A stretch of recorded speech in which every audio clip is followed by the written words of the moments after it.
ये तो सभी जानते हैं कि कैलाश मानसरोवर भारत का एक प्रमुख तीर्थ है, जहाँ प्रत्येक वर्ष हिंदुस्तान से सैकड़ों की तादाद में श्रद्धालु महादेव शिव की आराधना को जाते हैं, जो वर्तमान में चीन अधिकृत तिब्बत में स्थित है।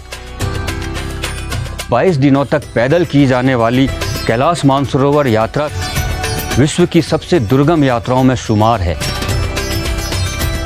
लेकिन भविष्य में यात्रियों को राहत दिए जाने और स्थानीय लोगों के आर्थिक विकास को देखते हुए भारत सरकार की ओर से उत्तराखंड के सीमांत जनपद पिथौरागढ़ में बीआरओ ने घटिया बगड़ से लिपू पास तक लगभग 80 किलोमीटर लंबी सड़क का निर्माण किया है। सड़क का निर्माण कार्य दुर्गम पहाड़ों के बीच पिछले 12 वर्षों से किया जा रहा था। 8 मई 2020 को इसका उद्घाटन भारत के रक्षा मंत्री श्री राजनाथ सिंह द्वारा किया गया। यह मार्ग स्ट्रेटेजिक, धार्मिक व ट्रेड की दृष्टि से अत्यंत महत्वपूर्ण है। सड़क निर्माण के बाद पड़ोसी देश नेपाल को भारत की ये उपलब्धि शायद रास नहीं आई। उसने नेपाल का नया नक्शा जारी कर सीमा विवाद को तूल दे दिया। उत्तराखंड के उस भूभाग पर नेपाल अपना दावा कर रहा है जो सुगौली की संधि के बाद से भारत के पास है। आइए जानते हैं क्या है सुगौली संधि। सुगौली संधि ईस्ट इंडिया कंपनी और नेपाल की गोरखा राजशाही के बीच हुई एक संधि है, जिसे सन 1814 से 1816 के दौरान ब्रिटिश नेपाली युद्ध के बाद अस्तित्व में लाया गया था। सुगौली वह जगह है जो नेपाल की राजधानी काठमांडू से 124 किलोमीटर भारतीय क्षेत्र के अवध में स्थित थी, जो आजकल बिहार के चंपारण जिले में स्थित है। सुगौली की संधि पर 2 दिसंबर 1815 को हस्ताक्षर किए गए और 4 मार्च 1816 को इसका अनुमोदन किया गया, जिसके फलस्वरूप दोनों देशों की सहमति इस बात पर बनी कि पश्चिम में महाकाली नदी और पूर्वी भाग में मैची नदी सीमा को निर्धारित करेगी। आज भी दुनिया के नक्शे में यदि नेपाल का सीमांकन देखा जाए तो यही 2 नदियां नेपाल की सीमा प्रदर्शित करती हुई देखी जा सकती हैं। संधि के तहत तत्कालीन गोरखा राजशाही द्वारा पिछले 15 सालों में जीते गए क्षेत्र जैसे कि पूर्व में सिक्किम, पश्चिम में कुमाऊं और गढ़वाल राजशाही, दक्षिण में तराई का अधिकतर क्षेत्र शामिल था।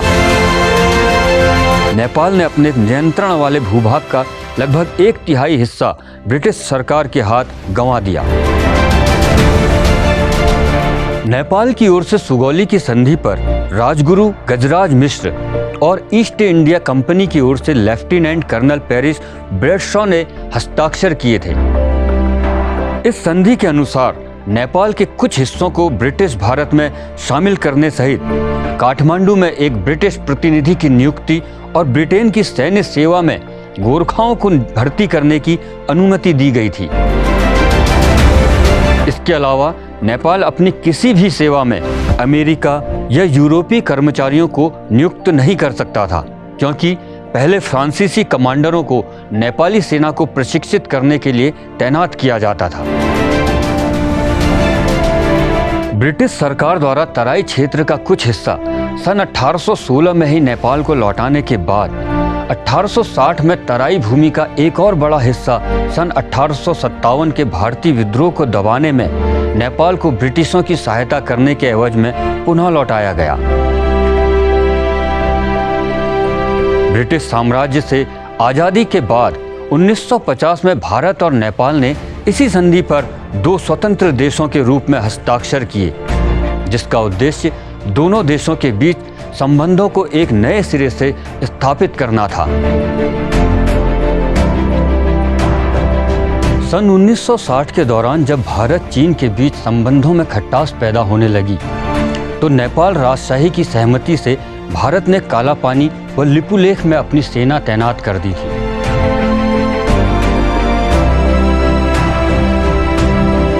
काला पानी वो स्थान है जहां से काली नदी की उत्पत्ति होती है।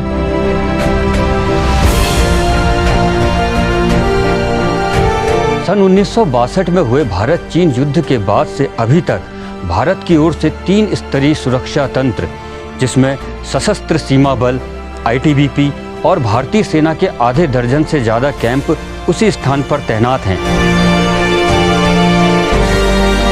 जबकि नेपाल ने अपने इस सीमा क्षेत्र में आज तक कोई भी सैन्य सुरक्षा नहीं रखी।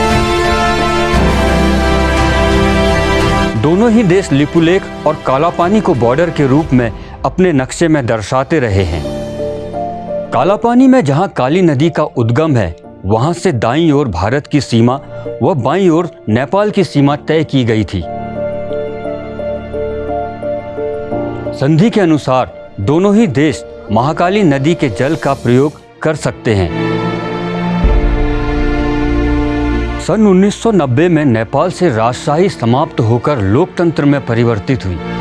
फलस्वरूप नेपाल सरकार ने पुराने दस्तावेज खंगालने शुरू करते हुए भारतीय सीमा पर अपनी नजर रखनी शुरू की। सन 2000 में भारत नेपाल सरकारों की सीमांकन मामले पर वार्ता भी हुई, जो सफल नहीं हो पाई। उसके बाद मई 2015 में लिपुलेख पास मार्ग से भारत चीन व्यापार को लेकर समझौता हुआ। तब नेपाल ने कालापानी को अपना हिस्सा बताते हुए समझौते का विरोध किया, जिसने भारत और नेपाल के आपसी संबंधों में दरार पैदा कर दी।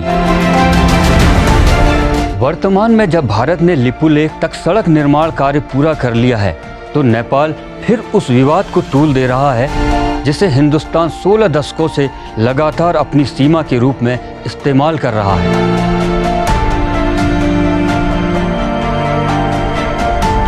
वास्तव में देखा जाए तो दोनों ही देशों की सीमा पर सैकड़ों सालों से निवास कर रहे लोग भी नहीं चाहते कि सीमा पर इस तरह का कोई विवाद हो जो उनके आपसी संबंधों को खराब करे।